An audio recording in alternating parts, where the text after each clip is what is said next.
Hi, everybody. I'm Paula Ludwig with the Atlantic Institute.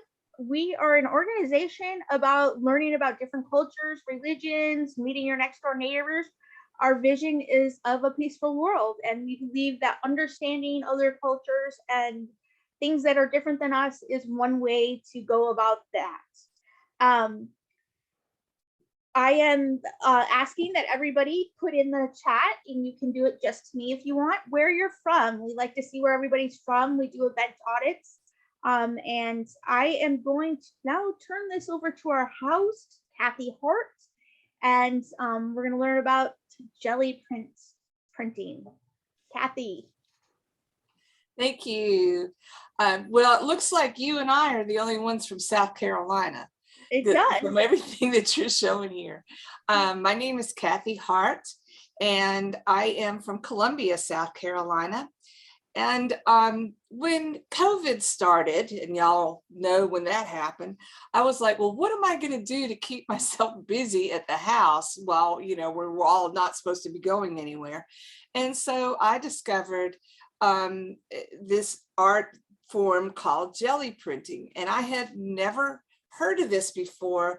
It's very similar to some of the other printmaking that you may have done in the past, because it is, you know, you're marking a place and you're using paints and or inks. I'm going to be using paints, but the difference is this actual jelly print plate, and that's what we're going to start with. And I'm going to go ahead and show you some of this. I'm going to move to a screen here, and I'm not going to pick my big plate up because it's right here, but I'm going to show you the consistency. Here we go. See, what it's very rubbery. You can see that, and that's what kind of makes this work, I guess. I'm not the scientist on this, but it does. It's a lot of fun to be able to use all this. So this is what this is the actual jelly print. This is a small one. They come in different sizes. The main one is right here, and you'll notice that I have little bits of paint all in this. It seems that that doesn't matter. Everybody seems to like to have all these little bits, and so I just, you know, I clean it the best I can, you know, just with water, maybe a little bit of soap every time, because you are going to make a mess. And if you want to clean it in the process of what you're doing, I also suggest to use baby wipes. But so here's the jelly print, and I'm jelly plate, and I wanted to show you this first, and I want to go ahead and list out some of the things that you'll be using with this particular art form. The next thing that you'll be using are the Brayers, and you notice that I have two sizes, and one is because I like to use the bigger size on the bigger one, and then a smaller size on the smaller one. And I also use this one to kind of push the paper into the paint. Sometimes, especially if you're doing a ghost print, it's nice to have something to do that with. The next thing people ask me about papers. Today, you know, I went to my local art supply place, and I purchased the little pack that has the cards, the white cards, and the envelopes. And that way, whatever I'm using, because we're supposed to be doing Christmas cards today, whatever I'm using, I know that I have then an envelope to fit it in. And so this is a perfect size to use on our jelly plate right here. So, but this is cardstock-ish, you know, so that's what this is. You can use cardstock, you can use tissue, what the dollar store tissue paper, the white tissue paper, and it may be that you want to wrap a present, and you can use that paper doing it on the same way that we're going to be doing it today. I've known that freezer paper, fabric, and wood are also usable with this. So if somebody asked me whether this was like a wood cut, well, if you have some wood, you could actually use that on your jelly plate. And I have done that in the past. We're not going to be doing that today. But yes, I have done that. The other thing is, if you've got some old recyclable paper that you've thrown in the trash, but you thought, oh yeah, well, I could use this for scrap paper, because you're going to need that. Sometimes you may get too much paint on your brayer and you want to roll off some of it. So you need to have nearby, you need to have something to kind of roll off the some of the paint with it. And in the same vein, I also have some recycled stock paper, cardstock, that I may use to kind of keep all of the extra paint from getting on my card, because I like to send these out. I want them to look as clean as possible, and this can get messy. So the kinds of paint that I use, real simply, I use I look and see, I'm using all of the kind of Christmas colors here. And I just use Master Touch. That just seems to be what's available to me here in Columbia, South Carolina. So whatever acrylic paints you have nearby, this is definitely what you can use. And there are also other kinds of paints. And if you get into this more, you may want to use some of the acrylic type paints that you use. This is just what I'm using. Now, the other fun thing now is to find out, well, what else can we use as we're going through this particular artwork? And this is a strange assortment of things. So here we go. First off, I like to have this is a peanut butter jar, and hopefully y'all have these, and you're going to be sometimes using just the lid. Here we have the lid. Show this here. And sometimes you're going to be using the actual jar itself. So I have a peanut butter jar that I'm going to say is very helpful. Some aluminum foil, and we might be using that to press into the paint. A toilet paper roll. Now, I know that this sounds kind of funny, but I'm sort of picky about my toilet paper rolls. I like for them to be firm. And you'll see why in just a little bit. So find a firm toilet paper roll. Move these off.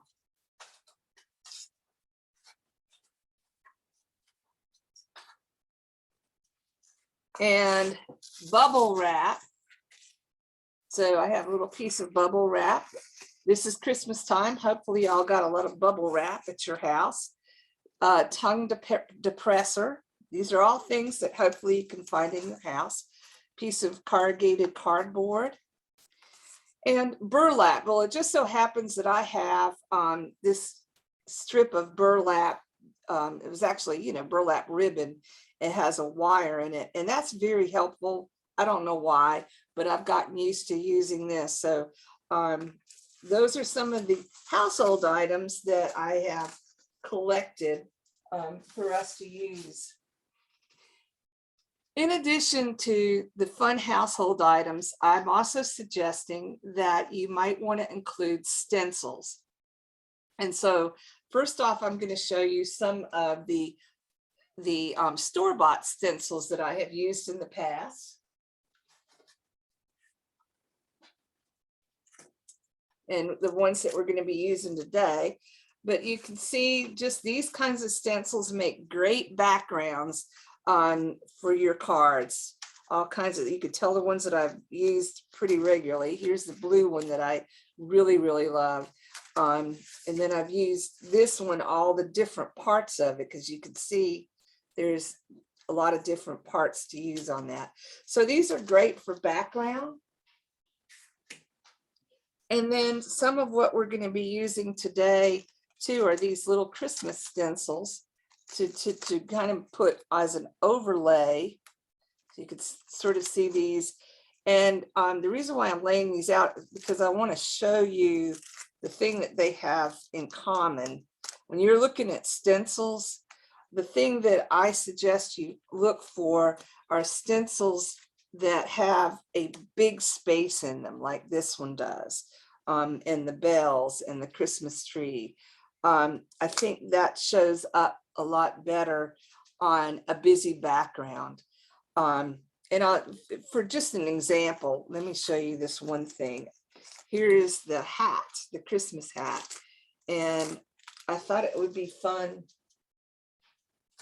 to put it on something that looked like a flannel shirt. And so here was my background, and then I used my stencil with white paint and put that right in the center. And so it just pops a lot better if you're using a lot of big space, positive space here on that stencil. Then sometimes you just can't find the stencil that you want to use. And I'm hoping that some of y'all have done this. Once again, this was the first time that I was trying this during COVID, and that was making my own stencils using hot glue and parchment paper. So I'm a little, y'all might be really good at this. I'm going to tell you, I'm still learning on this, but I'll show you what I've done. So this was my poinsettia that I've done. And what I did was I had the parchment paper and drew sort of a poinsettia design, and then came back with the glue and just outlined it, let it dry, and then popped it off. And then I had my stencil. And I also did that with this, using this for a background. So it makes it very unique for sure, because it is very, it's all you that is doing this, not store-bought. So I will show you one of those later, how we did that. Okay, so let's see, what else do I need to tell you? Oh, then we also want to think about how we might want to do some additional marking onto this plate once you have the paint out here. And that's what I'm going to suggest, that you're using something soft. I am going to suggest that you not use anything like a pencil point or anything that's really pointy, because you don't want to stick a hole in your Gelli-print.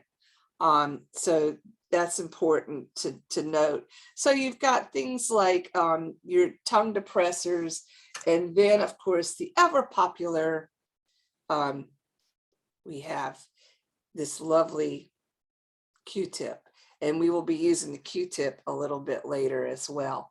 So I wanted to make sure that you had all of these. And then I always have nearby some baby wipes, because you can get kind of messy with this. So these are nearby. The top is open so I can get to them quickly.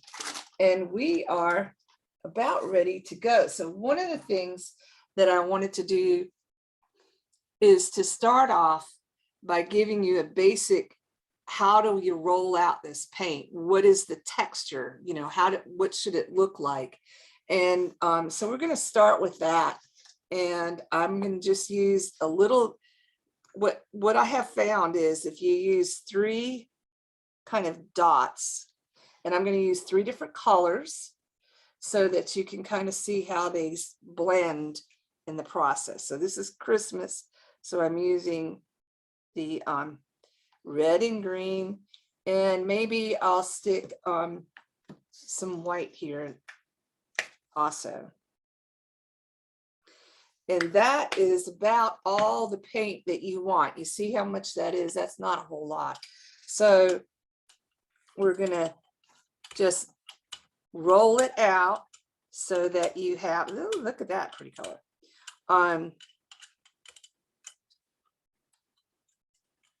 And you can see then what the consistency, that's interesting. Now looking at it on the camera, it's like, oh, once again, I'm not going to drop this here. I'm putting it over on my scratch paper so I don't make a mess. And then I'm just taking one of my cards, sticking it on here, and just pressing it in to,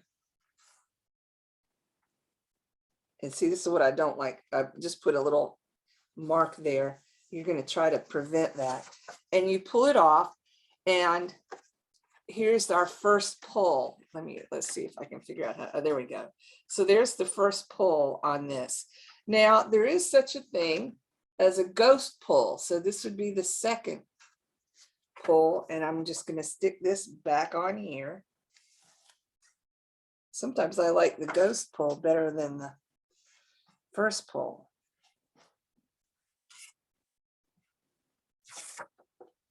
Let's see how that one worked out. All right, so here is trying to get this so the light isn't so blurry. Yeah, so there's the ghost pull, and here is the original pull.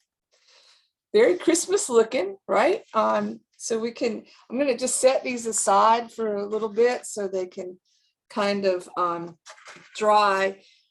You have to work really quickly with some of this, and you can kind of see now, here's my frame. I know where my card is going to fit every time, which is a good thing. Yes. They want to know if they can use a brush instead of a brayer.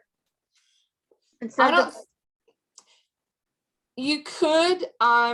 I have not seen that used. The brayer is usually the tool that they suggest.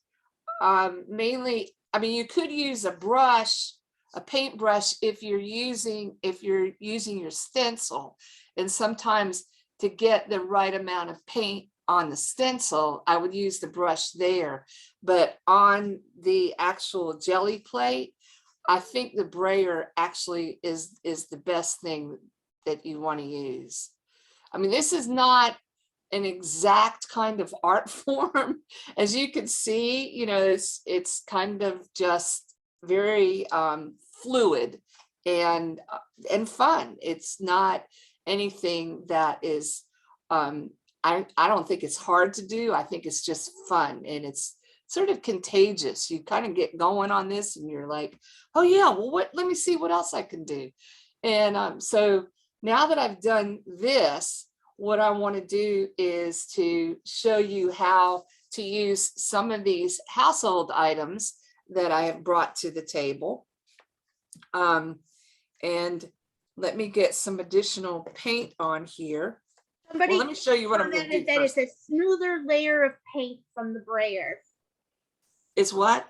A smoother layer of paint. It is smoother. Yes, definitely. And also, like I said, you don't want to injure the jelly plate. And I'm just afraid that the paintbrush, you know, depending on how hard the bristles are, may do something to damage the actual jelly plate. I don't know that. I'm sorry, but I'm just thinking that may be why they suggest that as well. Okay, so back to the peanut butter jar, and we're going to try something new this time around. So I had the peanut butter jar that y'all saw, and I'm leaving the lid on it, although you can, you know, use this to make circles if we were doing that. But what I've done here is I've taken my husband's old white sock, cut off the bottom part of it, so I just have where the ridges are, and stuck it over the peanut butter jar. So now I have this roller that has a lot of texture in it. So let's try again with our paints.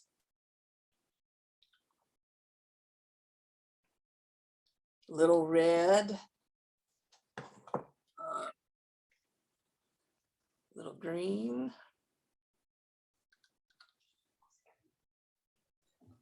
and just for fun, let's use gold. People like gold at Christmas, right?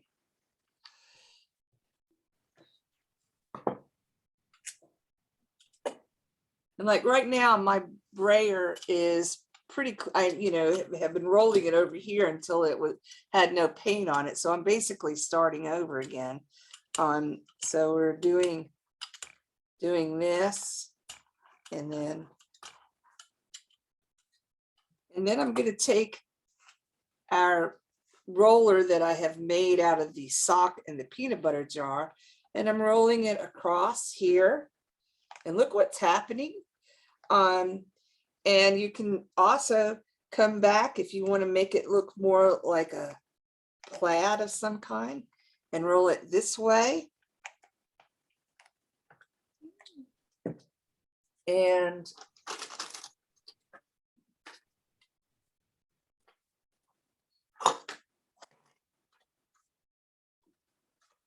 take your card and put it down. This is where I might pick up. See, I don't want to get my hands on my nice clean inside. I might do that instead. And let's see what happens here. All right, so we have an interesting design. As you can see, you have all of the colors. And the white is showing through. You probably thought, how's that white going to come through? But it does. And we have sort of this checkered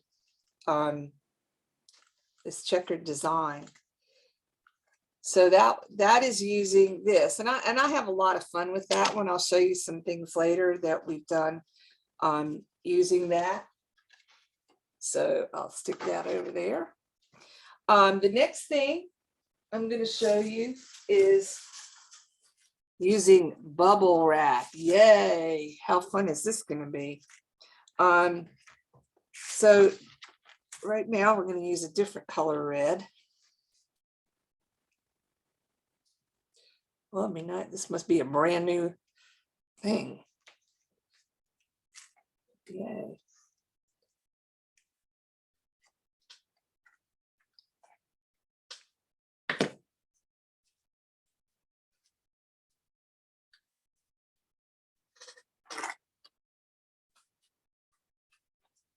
I have to step away and wash my hands here. Somehow the red just, it looks like a crime scene over here.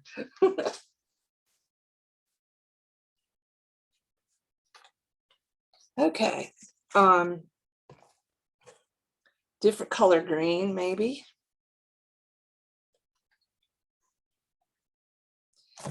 And this time, why don't we use a silver?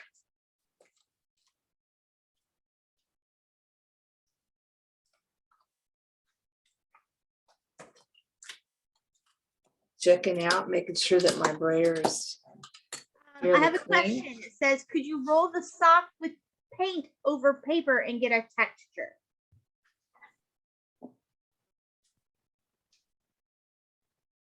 Meaning when I rolled it over the paper on top of what was on. I think what you mean is you rolled the sock over the paint, and then after you do that, you would then roll it over paper. You could do that. Absolutely. There are no set rules with this art form. You could very easily do that. And that would be fun too.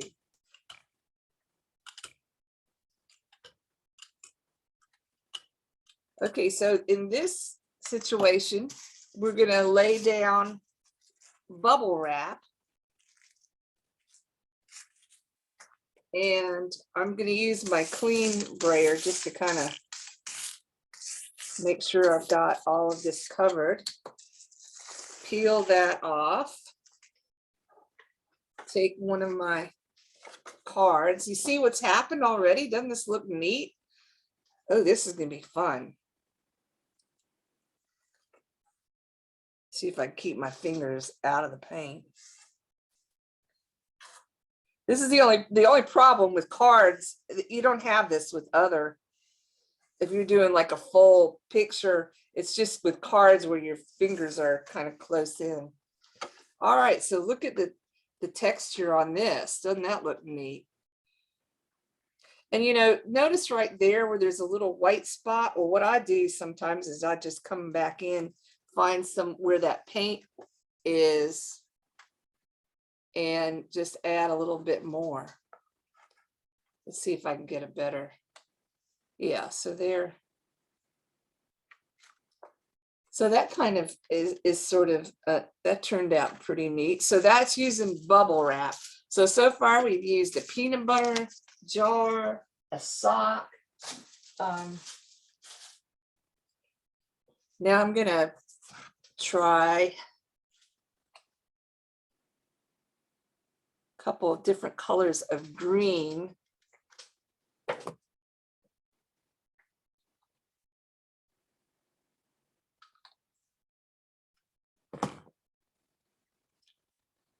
I think I'll do silver here.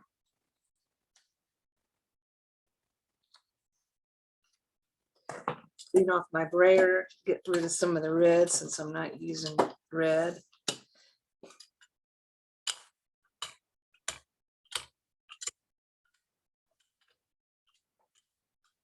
All right, now this time I'm going to use this burlap.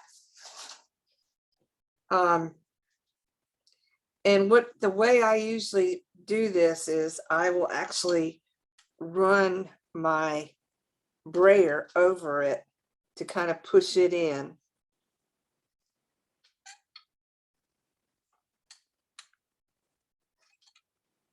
If you have a big piece of burlap, of course, that, you know, works as well. This just happens to be what I had in the house. And I'm going to leave it like that.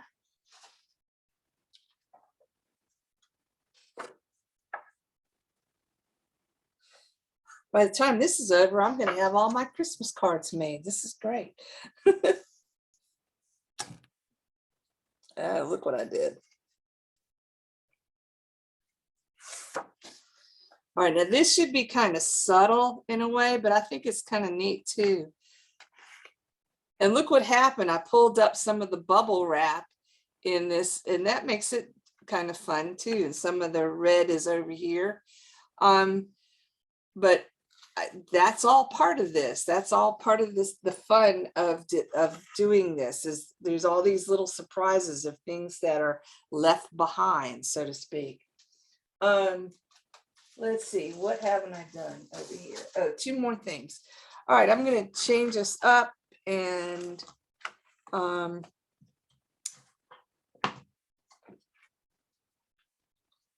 maybe I'll use a blue.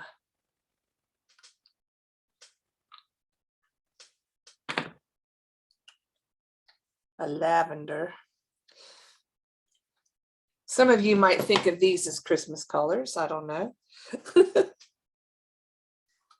They can always make them into New Year's cards. Absolutely, yes. Get rid of the. In my church, we use blue as the Advent color, so I don't know if that's the way it is. And now we don't have a lot of blue here, but what I'm going to do with this is actually use the corrugated cardboard. And this is very similar to using that sock thing that I did before. So you're pressing this down, you can use it just like that and print that off, or you could come back with it going in the opposite direction, or you could print it off and then come back with a different color and do it. So lots of variations of how you could actually pull this off. So here's what this color will look like.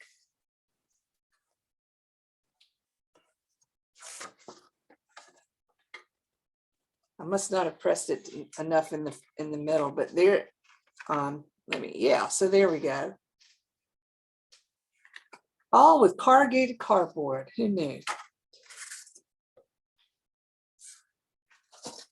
One last thing that I haven't done. Let me do this one before we go to a different situation. Then I'm going to show you some of the cards that I've done in the past with these, so you can kind of see.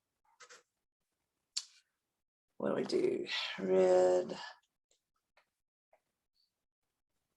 Are you going to show us how to do stencil ones too? Yeah, that's the next thing. Okay. Yeah. I'm trying to find my time. Oh, there it is. 2:30. Oh, we got plenty of time. We're good. Yeah, I had to get the backgrounds down first before we come back with the stencils. So that's why we're doing it this way first. I have one comment that says, I take my original cards to Staples for copies to give away. That way I keep my original. That's a smart idea. Okay, so this is what I did with that toilet paper roll that I told you that I want a stiff toilet paper roll because I've put a rubber band over this, and then once, just like the sock, I'm moving it across. And once again, if you want to run it this way, you can do that. If I'm doing an under the sea thing, this is great for seaweed. All right.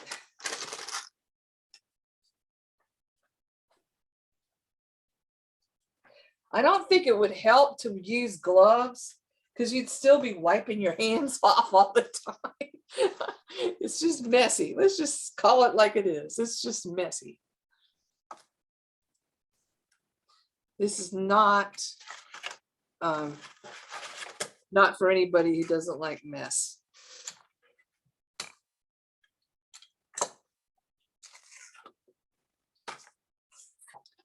All right, so here's how this marking is. Linda, go ahead and unmute yourself if you'd like to ask a question, or you can put it in the chat and I'll read it off. Do what? Oh, in the chat? Okay. We have a lady who raised her hand and says, hello. Oh, I was like, okay. All right, so now that is kind of, and the one other thing that I didn't do is using aluminum foil, and you would do this like you would use a sponge. So that's always fun too, is using aluminum foil. That's one that I didn't do. Okay, so now what did I do? What are some things that I've done using those techniques? And then and one of them I showed you was, now, so can you figure out what I used for the background on our little hat here, now that you saw all those things? This is obviously the rubber band on the toilet paper holder. And yeah, so this is using this, and we got to that. So that's that one. Here's the bubble wrap, just in plain. We're going to come back and put a stencil on here. Here's the little bells on the bubble wrap.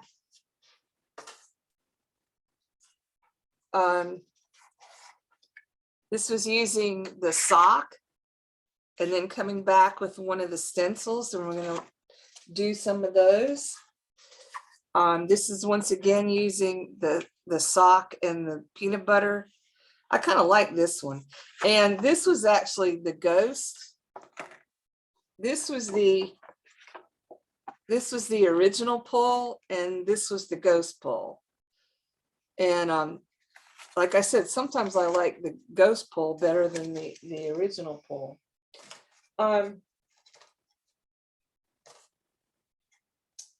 Okay. Once again, this is the sock, and you can see that this is the Poinsettia handmade stencil that I did, and we'll be looking at some of that right now. So what we're going to do now is, let's see if I need this. We're going to be doing some of the stencils that I have picked out to use. I'm hoping my things over here are dry enough. Yeah, they are. I mean, it's good to kind of let some of these dry just a little bit, because you're going to be putting paint on top of paint. And you kind of like to have them a little bit drier to use.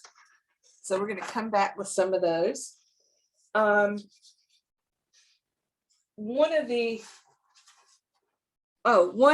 technique that I didn't do because it was going to take too long for me to pull this off is using a tape, or and I made, because this is so popular this year, I thought, well, I need to come up with a way to do a buffalo print.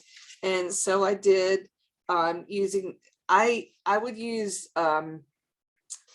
painter's tape on this, and make sure you pull it up as soon as you're done with it so that the adhesive doesn't stick into the jelly plate.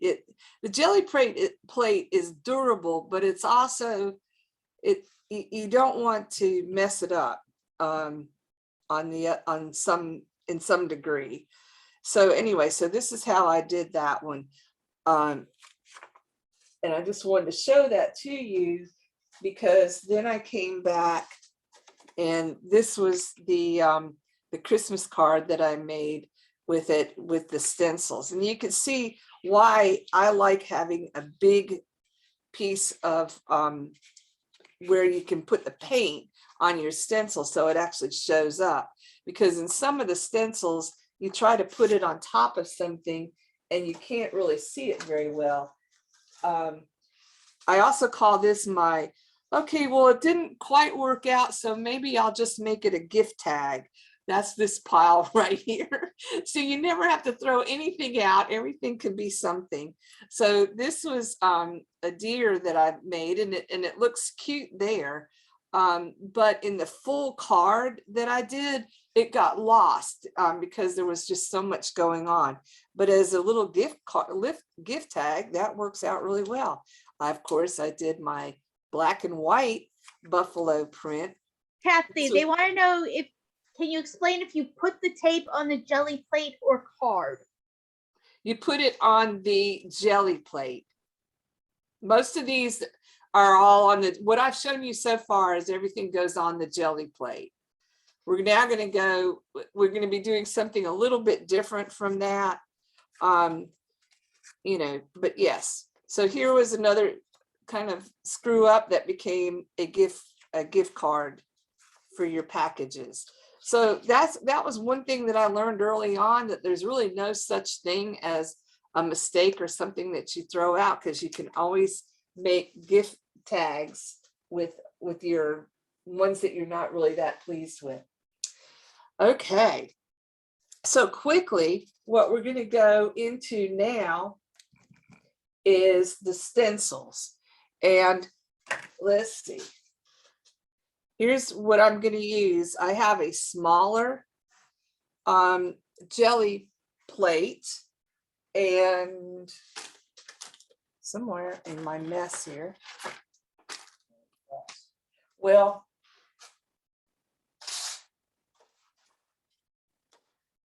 isn't that surprising? I have lost the, oh, here it is. All right, so let's see, what should we do? All right, I'm going to use this card, and in looking at some of the stencils that I have over here, are Christmas stencils.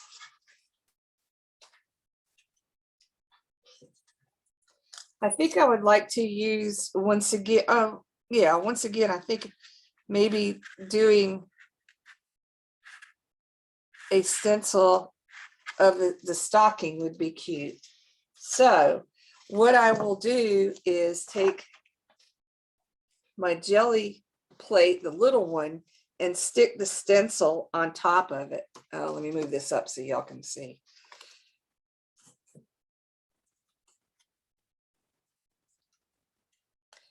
Now you want to make sure that when you're working with stencils, that you got it all laid out.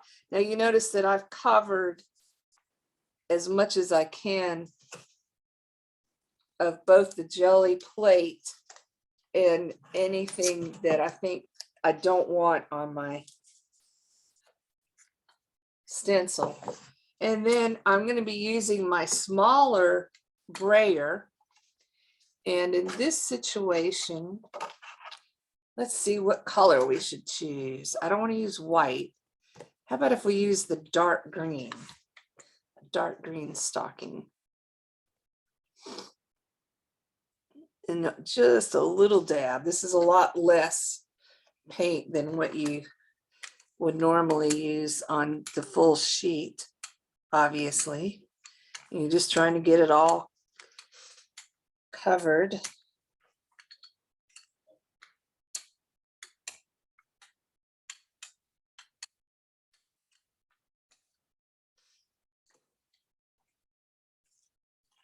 Remove that off to the side. And you could do it one of two ways. You could either keep this in place, or you could take this so you can actually see what you're doing. And I'm just going to put it right here where that white part is. Can you move the cut? Oh, I'm sorry.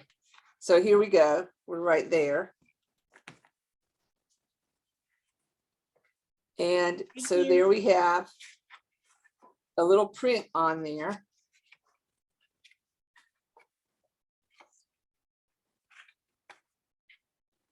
And you know, there's other things that you can do on here. You could do this again and add an additional stocking like I did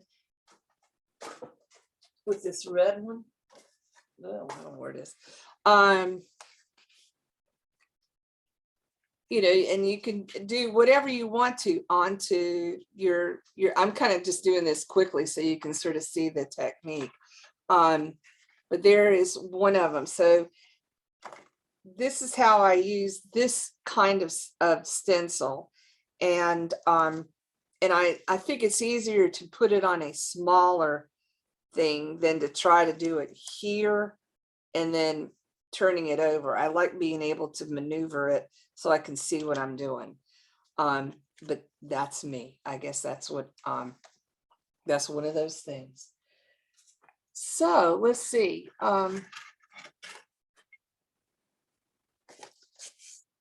Let's do another one where we're using the hats.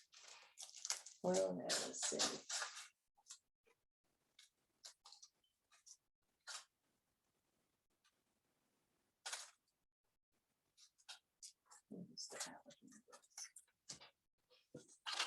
Let me see what I think. Sometimes you just have to look at the colors that you have and figure out what color is going to work best for on top of that. I think once again, I'm going to use a dark green. So I'm going to put my hat.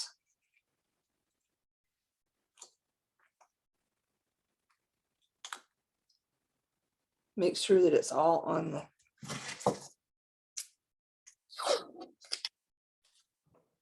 I also suggest, this is a little lesson that I learned, using painter's tape instead of masking tape, because there's less adhesive on it. And once again, you don't want to mess up your jelly plate with too much adhesive.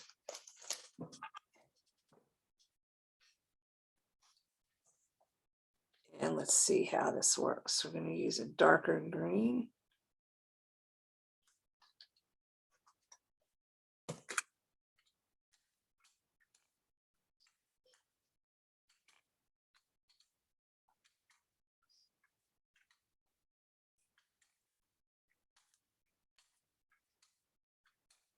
I don't know why I think this would be a darker green than this, but anyway, that's what we got.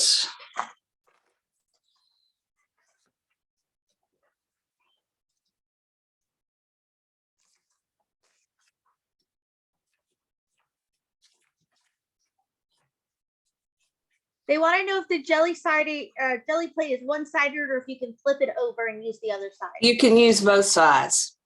Yes, because as a matter of fact, I was working this morning on the other side and I was struggling trying to get something off of it, and I just flipped it over and said, okay, I will use this. All right, this is a lesson here. You noticed I did not realize that I didn't put the painter's tape all the way onto that little onto the jelly plate, and so some of the paint came off right there. You know, maybe I'll turn this into a gift tag, and so I can cut that part out.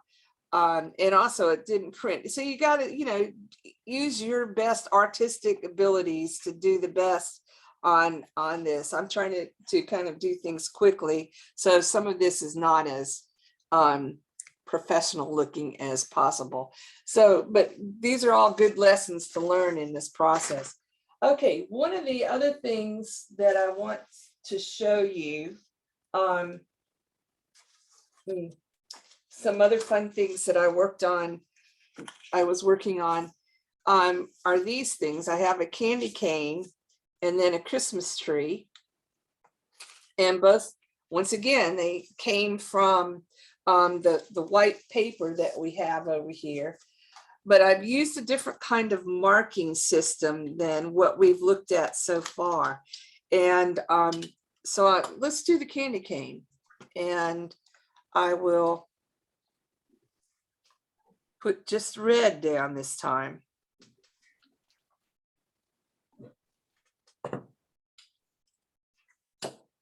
Sure that, yeah.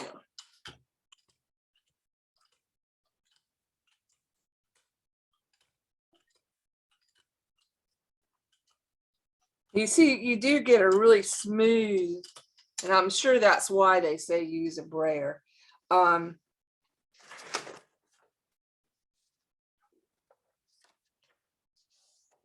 Okay, and what I'm going to use now is the tongue depressor to make our stripes. And if you'll notice, I have this kind of in a, I mean, you can do these anyway, but I thought it just for fun, I'm doing them diagonally. And you'll notice that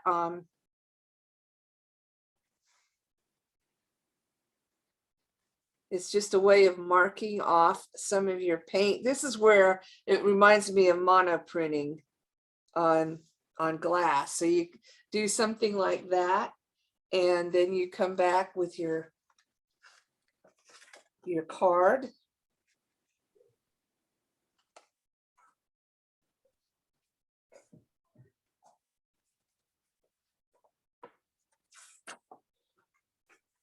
And then it looks like this. And then if you want to make it look like a candy cane, what I did was just cut this part out and made it look sort of like a candy cane. And they wanted to know is Gelli plate and Gelli press monoprinting plate the same thing? Well, okay, Gelli plate, and what was the second one? Gel press monoprinting plate. I would think that's the same thing, yeah, because they said it's in the same family as monoprints. And it is, because you're maneuvering paint or ink in the case of a monoprint. But this is more accessible in many ways because you don't have to run this through a press. You can just do this in your house unless you have a press. I don't happen to have one. So this makes it very easy for me to do, like right here. And what was the other thing? Oh yeah.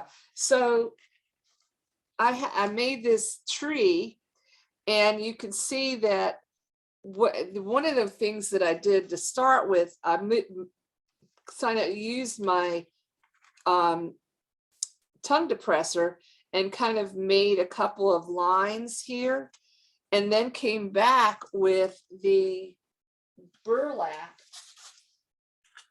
one of my burlap pieces.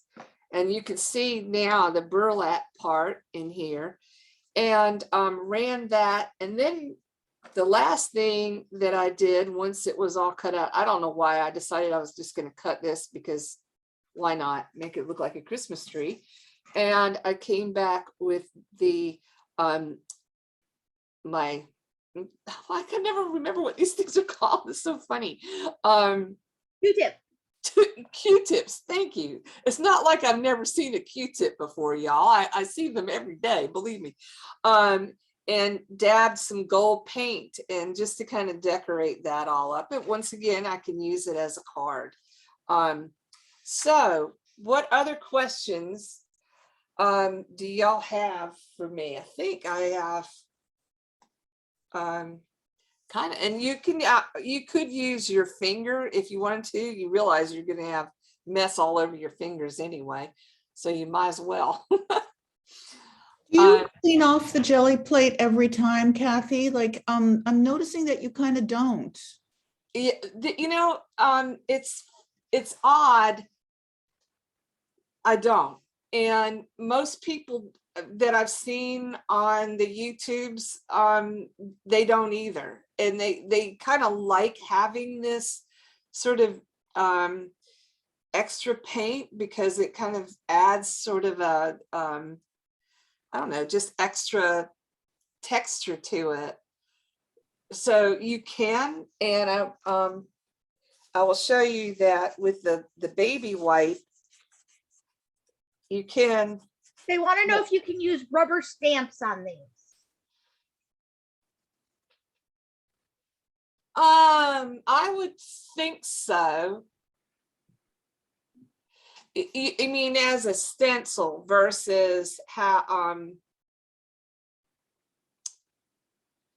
I would say you could use it as a stencil where you would be painting on the rubber stamp and putting it on your paper after you've done this, rather than trying to get it to stay. I mean, I would give it a try, because I mean, every rubber stamp is a little bit different, so I shouldn't say one way or another. Actually, I have used it. I forgot about that. I used a fern rubber stamp, looked like a fern, and painted on it. And after I had my background and came back with that and put the fern print on top, used it as a stamp, not I don't think, let me think, that was a while ago.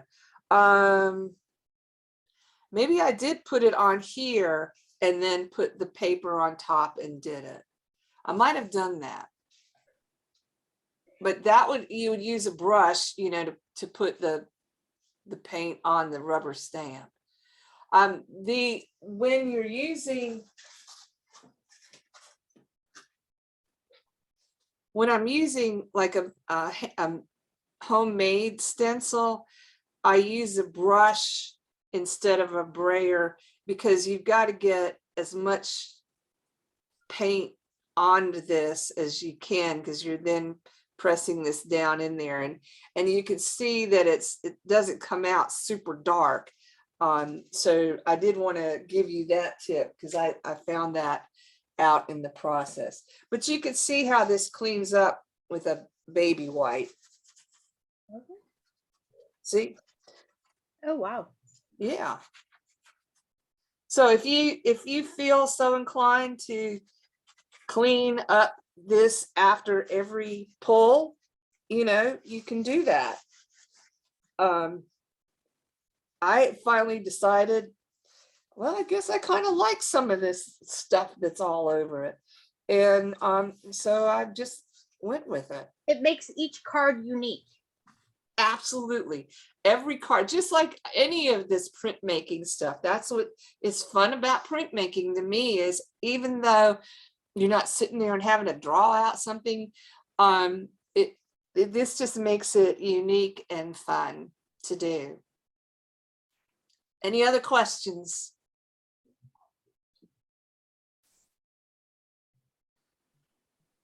Well, I'm hoping I gave you something fun to do. I don't know if we're going to be back all shut up this winter too with COVID, but this is a whole lot of fun and very contagious to kind of, I'd rather be contagious with Gelli-prints than with COVID, believe me. And I just hope all of you stay well, wherever you're calling from, and let's find a way to work together on all kinds of things. So I'm turning it over to you. All right. I want to thank everybody for coming again. This was a wonderful class, and I want to try it myself. If you haven't done so already, put where you're from in the comments. We'd like to see where everybody's coming from. You can also check out our Atlantic Institute SC YouTube channel. We have other videos from earlier this year. We also do a series called Cuisine of Different Cultures. And We are looking forward to having everybody come to those as well. And just a little plug, we are doing a recycled Craft-A-Thon contest in May, where you get mailed a bag of recycled items and you have 30 minutes to make the most weird or fun thing that you can. And if you don't want to participate, it's always fun to just come and watch and be a spectator, and then you get to vote on your favorite one. So again, I want to thank everybody for coming. Check out our Atlantic Institute South Carolina website. We have all sorts of programs we do out there as well. And everybody have a great day. Thank you. I am going to stop the recording now.